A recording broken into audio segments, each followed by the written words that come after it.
first, I told my mom. My mom, I told Elena's dad, and I told my grandma. And it did not go well. Everybody was telling me that I was crazy, that it's just because I was learning about it in school, so I was obsessing over it. I even got told at one point by someone that it's almost like if I wanted her to be autistic. And I would tell them, like, no, you don't understand. Like, I feel it, like something is going on here. And I was made to feel like I was crazy for thinking that she was autistic. As I started learning about autism, I started realizing all of you are autistic. So they would get offended with me. It runs in the family. Yeah. Yeah. I went with her pediatrician and I mentioned the speech delay and my concerns. And I kind of got laughed at and told, yeah, it's in your head. Like, it's in your head.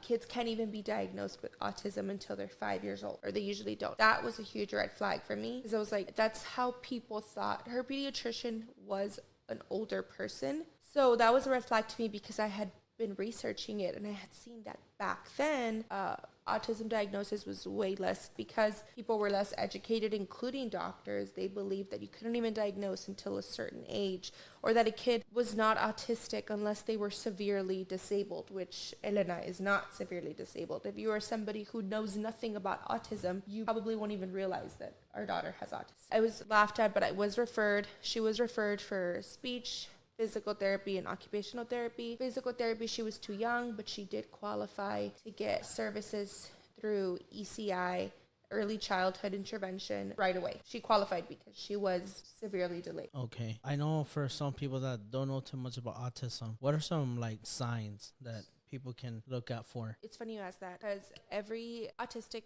person is different, but they're similar in a lot of ways, and I think you've learned that. So for Elena, her signs were the speech delay. She, even though she was only one, and I know there's a lot of kids that experience speech delay, she had a huge speech delay.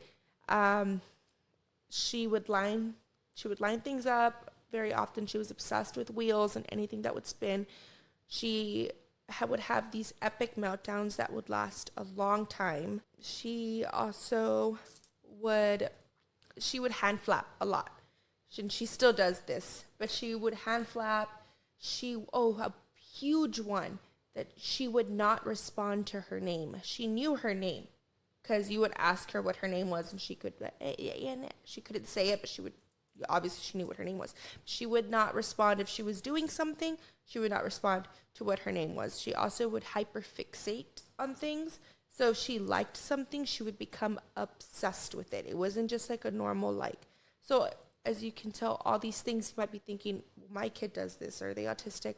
Not always, but because it's a lot of things that normal kids do, automatically, by people who are not educated, I was told, no, she's not autistic. Like, she's normal.